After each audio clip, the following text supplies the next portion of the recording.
What up, guys? The Bench Buddies are back with my college football week 13 rankings. But before we get into it, subscribe to the channel to be entered in the giveaway at 500 subscribers. Dropping from my rankings are the Tar Heels and the Utes. After some tough losses last week, they fall from the top 25, but they do stay in the others receiving votes, along with teams like Toledo, UNLV, and NC State, who is starting to end their season very well. Toledo and UNLV are some very good non-Power 5 schools that are possibly going to be ranked at the end of the year if they can win a bowl game. And Toledo, only with one loss, is right there on the doorstep. 25 is Tennessee. They tumble 10 spots after losing to Georgia at home by 28. And their only good thing coming out of this game was the first play, 75-yard touchdown. After that, the team didn't show up, but they do get to rebound against Vanderbilt. They should win that game in the Battle of Tennessee, as Vanderbilt isn't a good program this year. But, Tennessee is going to be kicking themselves after a disappointing season. 24 is James Madison, and the hype around this team, 10-0, getting college game day, possibly getting into New Year's Six, but that got denied by the NCAA. And what do? They lose at home to App State in OT. So they're falling here just a little bit to 24, but it's still a remarkable season for them as they look to rebound against Coastal Carolina. 23 is SMU, and this team is on fire. They've won 7 in a row, all 7 coming in American Conference play. If they win this week against Navy, they're in the American Championship, and it's either going to be Tulane or UTSA is who they'll play. And this team's only 2 losses are at Oklahoma and at TCU in some good games. So this SMU team has been a very solid team and could possibly squeak their way into a New Year's Six bowl game. 22 is Iowa. Take care of business against Illinois. Get another defensive game. Deacon Hill has played a little bit better since McNamara's went down. Caleb Brown, a touchdown in this one. And they're heading to the Big Ten championship. They're going to face Ohio State or Michigan after winning the West last week. So this game doesn't matter for them in the Big Ten championship and the Big Ten standings wise, but they obviously still want to win. 21 is Oklahoma State. They beat Houston on the road in the second half. This team pulled away. It was a close one in the first half, but Oklahoma State found their way and got back on track. And you can thank Alan Bowman in this one. 350 passing yards, 2 touchdowns, but Ollie Gordon was the key factor. And 25 attempts, 164 yards, and 3 tutties. It's a pretty good day on the ground, and they get BYU at home to close the season. 20 is Tulane, and they're staying right at 20. The defense played great. Michael Pratt had another great game. And this week decides who is going to the American Championship. It's going to be UTSA or Tulane. They're both 7-0 in conference play, and the winner of that is going to the American Championship.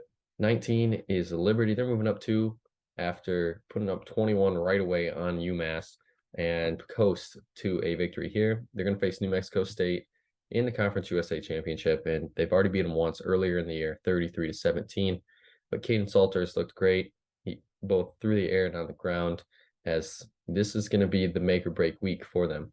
Kansas State jumps all the way up to 18 after a road win against Kansas in the rivalry, and they escape. But, it's a big win. A lot of people had Kansas ranked in the top 25, and going on the road and doing that, it's a tough win. Will Howard played good, not great, but good, and they can possibly still get into a Big 12 championship. They need a win next week to start and then a few things to happen.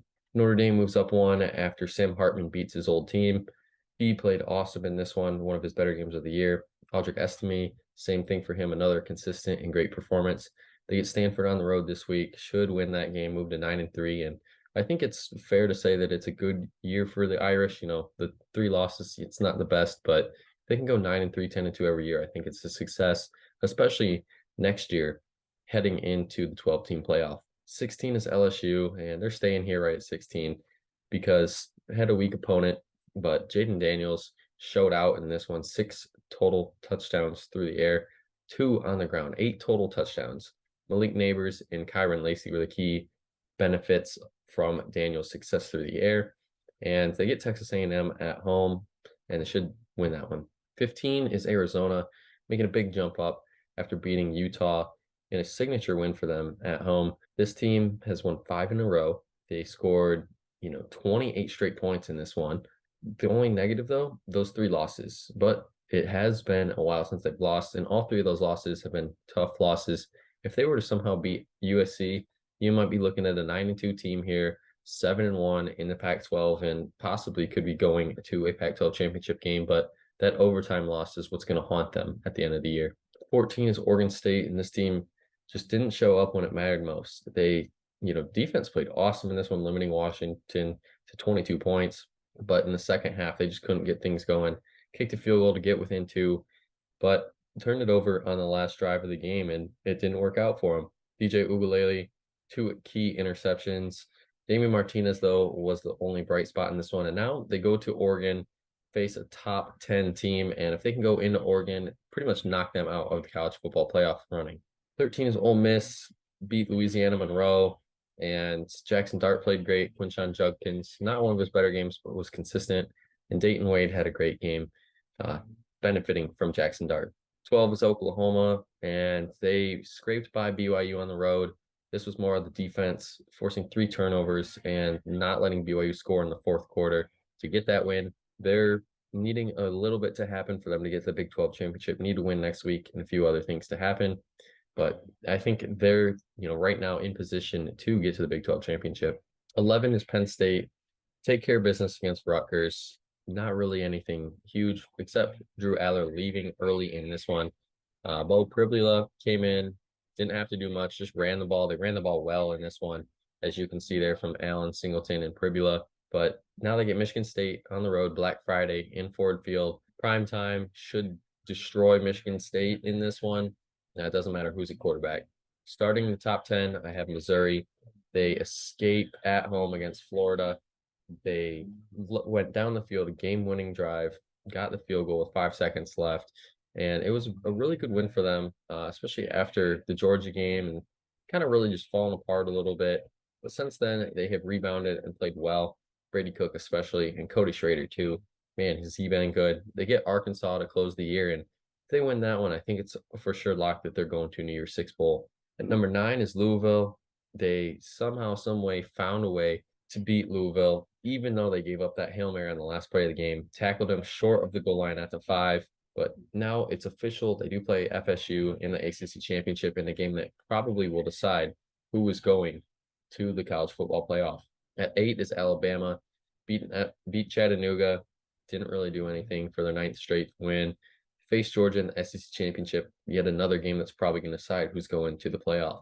7 is Texas. And this team is, really been struggling here these last few weeks. They haven't had a really blowout win and a very strong win. But on a positive side, they stay alone atop the Big 12 after this win. And they win next week, they are for sure in the Big 12 championship game.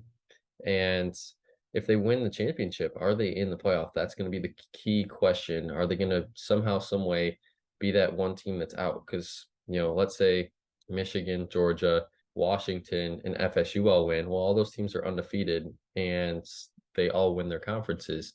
So Big 12 champion Texas could be left out even with one loss. At 6, I have Oregon, and they just dismantled Arizona State, especially Bo Nix. 6 touchdowns through the air, 404 passing yards. Troy Franklin putting up his case for a Heisman, almost identical numbers as Marvin Harrison. And I think he's not getting enough credit for what he is doing with Bo Nix. To get Oregon State at home, if they can win that one, then they're going to get a rematch with Washington. At 5 is Florida State, and they're staying put here. And now Jordan Travis officially out for the year with his leg injury. And it came into cost. He got him to this point, to the 11-0. Now it's on Tate Rodemaker to seal the deal and get Florida State into the playoff. At 4 is Ohio State. They're staying here after beating Minnesota by 34. This team has dominated the last 2 games against Michigan State and Minnesota, holding them each to 3 points. Now it's all on the Michigan-Ohio State game. Winner goes to the Big Ten championship and probably will beat Iowa to get into the playoff. So yet another game in the rivalry that is going to decide all the marbles. At 3 is Washington, and they escaped Oregon State on the road. The offense did not show up in the second half. Defense made the huge plays to get them the win, but it still was a solid day for Rome Odunze and Michael Penix Jr. Those 2 guys looked in sync all day, and that's the reason why they won this game. And now they get Washington State to close the year. At 2 is Michigan, and I think this is a concerning win. They were definitely looking ahead to this week against Ohio State as the offense just didn't show up. McCarthy struggled, but the only thing that did show up is that defense, forcing two safeties, getting a defensive touchdown, and they really just didn't have their way. But when it mattered most, they stood tall and got the win. They did allow their first points in the third quarter this year. And I mean, I get it's one game, but it's all going to come down to this week, like I said, for Ohio State. And that one, I have Georgia. And, I've had them here for 13 straight weeks now. They should have been at one the whole year. And we've saw it the last 2 weeks. Destroy Ole Miss, destroy Tennessee, and they're back. This Georgia team looks back better than ever, looking for that three-peat if they can do that. Carson Beck has looked awesome. Now he has his weapons, Bowers and McConkey, back on the field. And McConkey didn't even have to play really in this one. But they get Georgia Tech, should demolish them, get to 12-0, and face Alabama in the SEC championship for all the marbles. But that's going to be it for my video this week. Check back next week to see where all these teams rank, and especially the top 10 is going to be looking a little different after some big matchups next week.